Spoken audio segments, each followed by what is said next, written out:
How to stop smoking? Number one, you have to decide.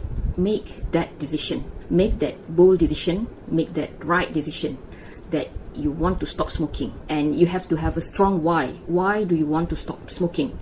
Like what Simon Sinek says in his book, Start with Why. So when the why is clear, then the how is easy. Why you want to stop smoking? Is it just for you? Definitely, it's for your own benefit. It will reduce your risk of getting lung cancer. It will reduce your risk of getting heart attack. It will reduce your risk of getting stroke. It is also for your wife and for your children's benefit as well. So your wife can be healthier, your children can be healthier as well.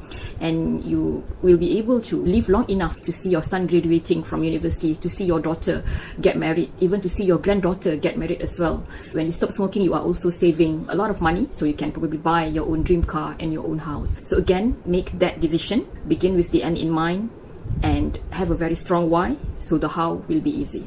Good luck. Stop smoking is actually some sort of habit replacement. So when you decide to stop smoking, you are actually deciding to replace your smoking habits with some other things. Like what James Clear said in his book, Atomic Habit.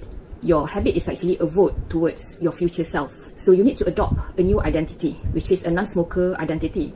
So it'll be easier for you to tell the person who offer you a cigarette, no, sorry, I'm not a smoker. Rather than telling that person that, sorry, I'm trying to quit smoking, it'll be actually easier to just tell straight away that I'm a non-smoker, so that the person will not push you to take the cigarette. So basically, when you want to adopt a new habit, you need to decide what are the new habit that you want to adopt to replace your smoking habit. For example, you can adopt to use a chewing gum as a replacement rather than smoking, because sometimes you just need that something in your mouth to replace that smoking. So when you use a chewing gum, in a way it can help to distract your mind from thinking about smoking or craving of the nicotine. Having a non-smoker peer group is actually very important for you to be able to stop smoking successfully. Dave Logan, in his book Tribal Leadership, wrote that we are easily influenced by our peer group because our peer group will have a specific social standard that we need to comply in order for us to be accepted. If we still belong to our previous smokers peer group, then the chance of us to go back to the smoking habit is actually very high compared to if we are joining a new peer group who are non-smoker, because this peer group is actually seeing our behavior, our personality and our identity directly or indirectly, sometimes without us being able to realize it. So that's why it's very important for us to hang out with people who are non-smoker, especially during the early period of our non-smoking initiative. So try to look for non-smoker peer group, or try to have a buddy who are also trying to quit smoking like what we are doing right now. Create a good environment that can help to strengthen our motivation and our willpower to stop smoking. Find a good support group that can help to support your intention to stop smoking. What are the resources that you need to stop smoking? You can look for a Facebook group, a mailing list that can help you to stop smoking. Subscribe to a YouTube channel that can help to give more info on how to stop smoking. TikTok contents that can provide you with more ideas on how you can cope with non-smoking effort. Because stop smoking is actually a very challenging pathway that you need a lot of resources to help you out. You need a lot of guidance. Try to speak to your doctors or your pharmacies or your healthcare providers. We have a lot of smoking cessation clinic in our hospital or in our clinic kesihatan. So try to talk to the respective healthcare practitioner.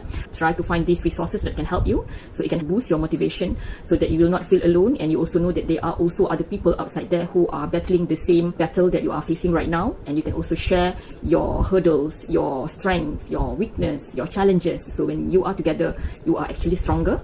Make it easy to stop smoking. Remove all your previous belongings that will remind you towards smoking. Throw away your ashtray, your lighter, your residual cigarettes, your old vapes, the smells of the clothings that can remind you of the smoking habit. Wash your clothings, your surroundings, cleanse your house thoroughly, remove the smoke smell from your environment. You decided to replace your smoking habit with your chewing gum. So put your chewing gum at the place where you used to put your cigarette. So the chewing gum is easily seen, and it's easier for you to reach out to the chewing gum when the craving for smoking happens. And apart from that, try to focus on other interesting hobbies or interesting projects that can distract your mind from smoking. You can spend time with your family, so you have something else that you enjoy that can help to reduce your cravings towards smoking. So those are the things that you can do. Try to make it easy for you to stop smoking. Set a quit smoking date or deadline.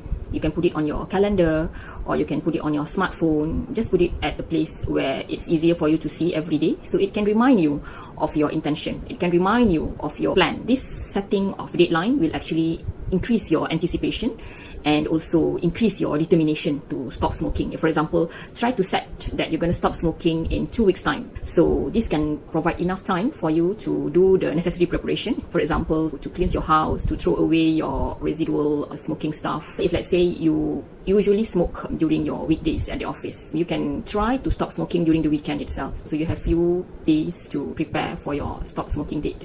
Set the quit smoking date, set the exact deadline, put it at a place that you will see it every day.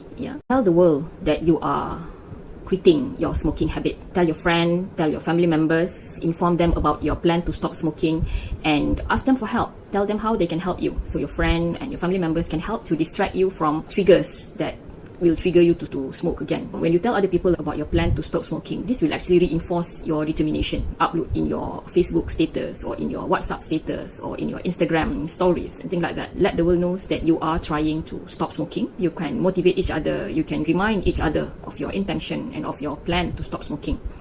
Spend time with people who manage to stop smoking successfully.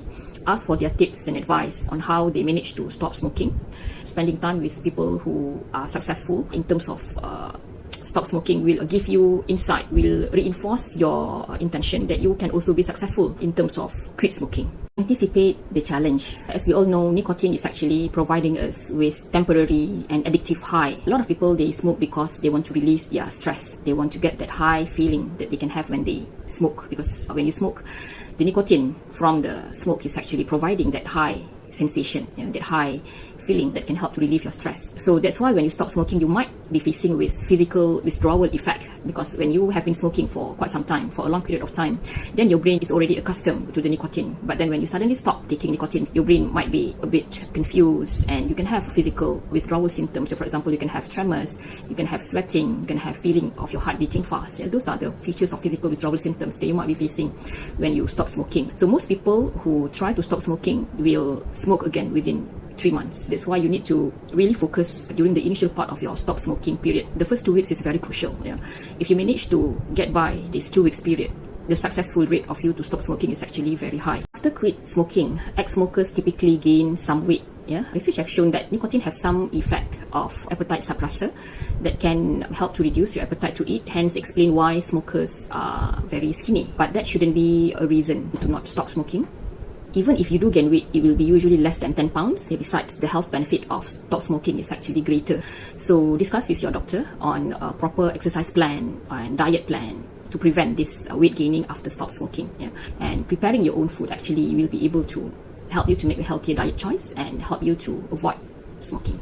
Quit smoking is a constant battle with yourself. It's a long journey, a lot of hurdles, a lot of challenges. So celebrate every day that goes without you taking a cigarette. Celebrate all your small wins. Reward yourself with all the milestones that you have achieved. Since now you have stopped smoking, you have more money to spend on your other favorite indulgence. For example, maybe you want to buy a new car or a new house or a new gadget. So celebrate all the wins that happened along the way of your journey to quit smoking. Tell other people about your success stories. Share it with other smokers or other friends who also want to stop smoking. When you share your success story, you are also encouraging other people to follow your footsteps to stop smoking. Reward yourself for all the small wins that you have achieved. Good luck.